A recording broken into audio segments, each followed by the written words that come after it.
Assalamualaikum warahmatullahi wabarakatuh. Halo Ananda semua, apa kabar hari ini? Semoga kalian selalu sehat dan tetap semangat ya. Perkenalkan, saya Nur Ramadanti dan di video kali ini kita akan belajar fisika bersama. Tenang saja, kita akan bahas materinya dengan santai, pelan-pelan supaya mudah dipahami.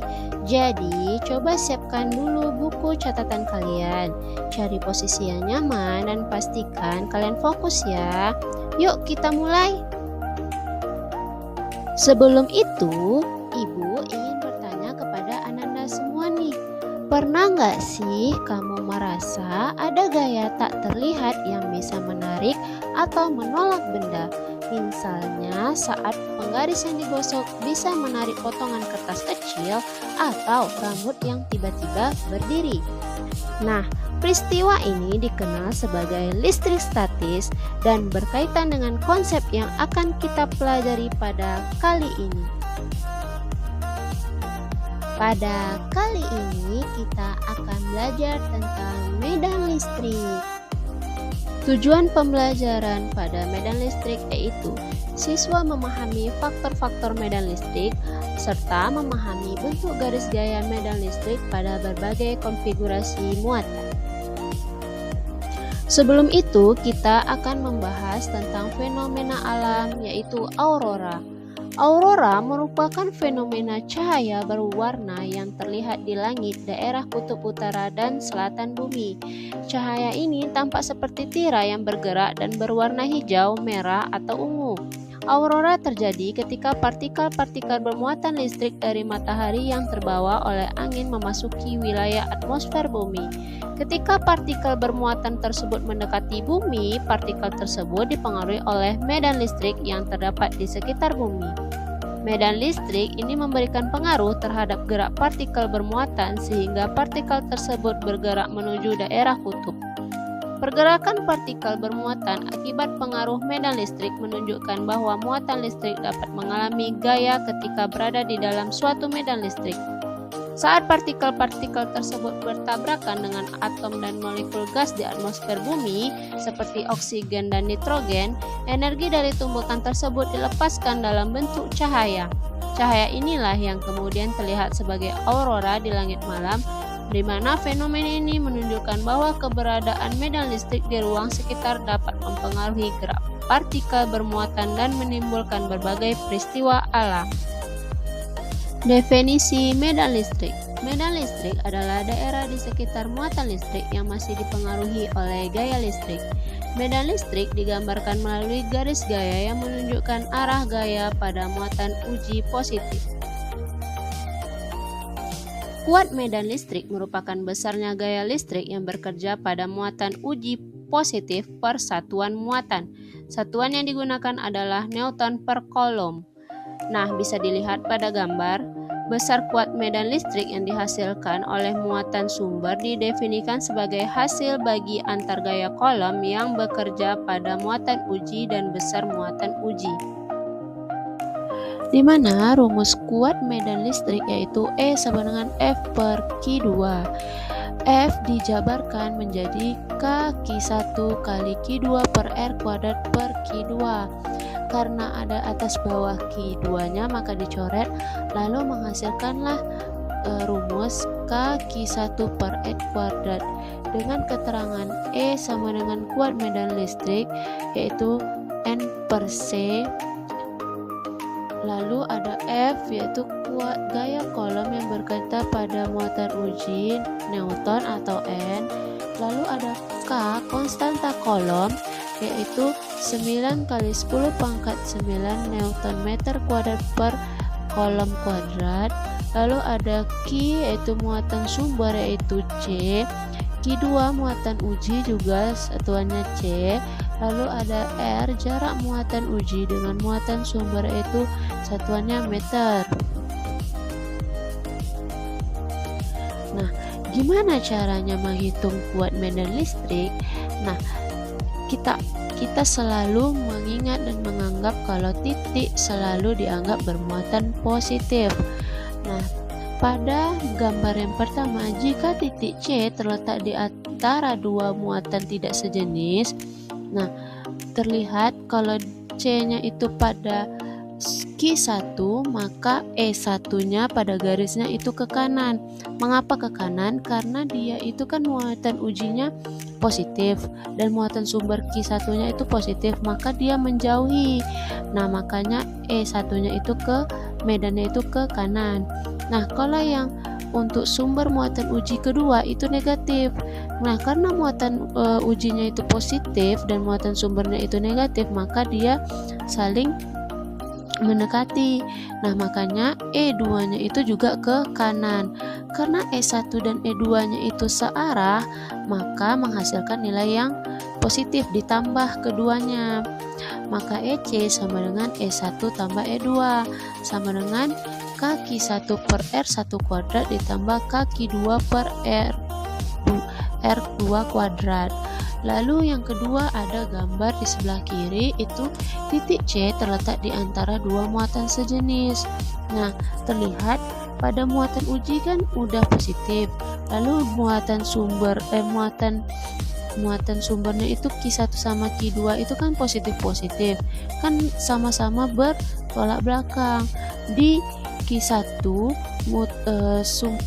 garisnya itu E1-nya ke kanan dan E2-nya ke kiri. Karena saling garisnya itu berlawanan, maka dia kurang. Makanya EC sama dengan E1 kurang E2. Maka sama dengan kaki 1 per R1 kuadrat kurang kaki 2 per R2 kuadrat. Nah, lalu gimana nih kalau menghitung kekuatan medan listrik yang terletak pada titik C-nya terletak pada salah satu sudut segitiga. Kalau muatan titiknya itu di C, berarti kita lihat kalau dia ke E1, maka karena dia positif dia menjauhi. Kalau dia negatif, makanya dia mendekati muatan sumber tersebut, makanya membentuk sudut alfa. Nah, ketika membentuk sudut alfa, maka rumusnya itu EC sama dengan akar dari E1 kuadrat tambah E2 kuadrat tambah 2 kali E1 E2 maka cos alfa. Itulah dia. Baiklah, selanjutnya Ibu akan menjelaskan lebih detail lagi mengenai medan listrik pada simulasi PET simulation. Ananda bisa mencobanya juga melalui website yang namanya PET simulation tadi dan cari medan listrik. Nah, di sini Ibu akan memperkenalkan satu-satu apa saja yang ada di PET simulation ini. Pertama ada muatan sumber yaitu positif, lalu ada muatan sumber negatif, lalu ada sensor sebagai muatan uji yang kita tahu muatan ujinya ini bernilai negatif. Nah, setiap masing-masing muatan sumber ini bernilai +1 yang positif dan yang negatif itu -1. Lalu ada electric field. Nah, electric field ini berguna untuk melihat garis-garis muatan. Nah, terlihat kalau positif garis muatannya itu keluar, dan kalau dia negatif dia garis muatannya itu ke dalam garis gayanya itu. Nah, direction only ini adalah kita melihat lebih jelas lagi garis-garisnya. Lalu ada voltage. Nah, voltage ini terlihat kekuatan dari suatu muatan itu. Kalau Ibu tambah muatannya lagi jadinya 2 kan, 2 nanocoulomb, maka cahayanya akan lebih besar lagi, berarti lebih kuat lagi muatannya, lalu ditambah lagi jadi 3 maka lebih kuat. Begitu juga sebaliknya yang negatif juga sama. Lalu ada values dan ada grid. Nah, grid ini untuk memudahkan kita untuk menghitung setiap jarak pada muatan sumber dan muatan uji. Lalu values ini untuk melihat, nah pada dua kotak ini dia setara dengan 1 meter. Baiklah, kita coba saja. Kita menggunakan values dan grade. Nah, coba lihat ketika Ibu letakkan muatan muatan sumber positif di sini. Nah, lalu kita letakkan sensor sekitar 1 meter. Nah, terlihat hasilnya bahwa medan listriknya itu bernilai 9,07 volt per meter. Nah, kalau muatan ujinya negatif, kita letakkan pada sensor yang sama tadi.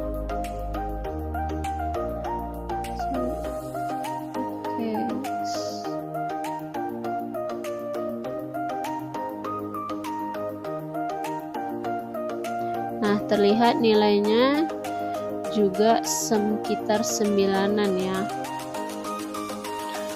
Sekitar 9,78. Nah, yang kita lihatkan di sini adalah perbedaan garisnya. Kalau dia muatannya positif, muatan sumbernya, maka dia menjauhi muatan sumber. Kalau dia negatif, di muatan uji garisnya itu mendekati muatan sumber. Nah, hal ini kenapa? Karena kita sudah bahas sebelumnya kalau muatan ujinya ini selalu bernilai positif. Makanya kalau dia bertemu yang negatif dia akan menarik, kalau dia menemukan yang positif dia akan menjauh. Begitu. Nah, penerapan medan listrik ini banyak dimanfaatkan dalam kehidupan sehari-hari, misalnya pada mesin fotokopi, layar televisi tabung, dan penyaring debu elektrostatik.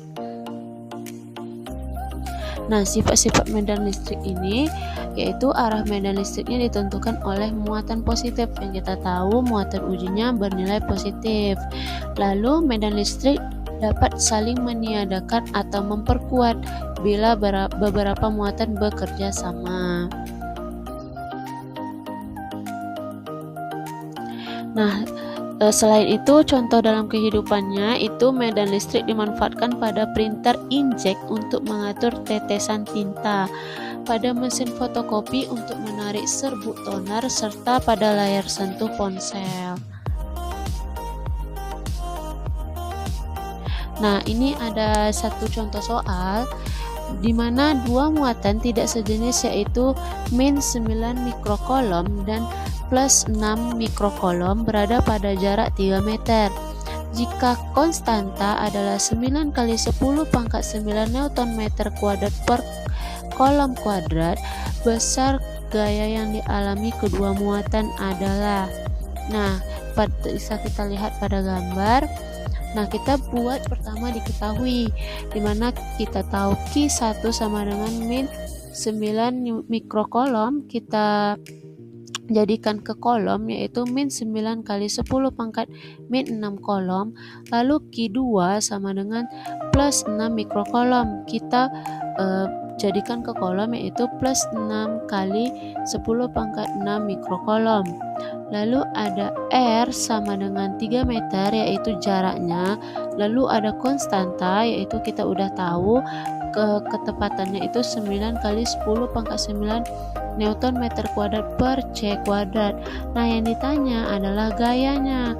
Maka jawabannya yaitu kita menggunakan rumus F sama dengan K1 Q2 per R kuadrat, di mana F sama dengan 9 kali 10 pangkat 9 dikali 9 kali 10 pangkat min 6 dikali 6 kali 10 pangkat min 6 per 3 kuadrat. Maka hasilnya yaitu 54 kali 10 pangkat min 3 Newton, dimana kalau lebih sederhanakan lagi menjadi 0,054 Newton. Maka jawabannya adalah B. Baiklah, kesimpulan yang kita dapatkan dari medan listrik ini adalah yaitu medan listrik adalah daerah pengaruh gaya listrik di sekitar muatan. Nah, medan listrik ini juga bermanfaat dalam berbagai teknologi.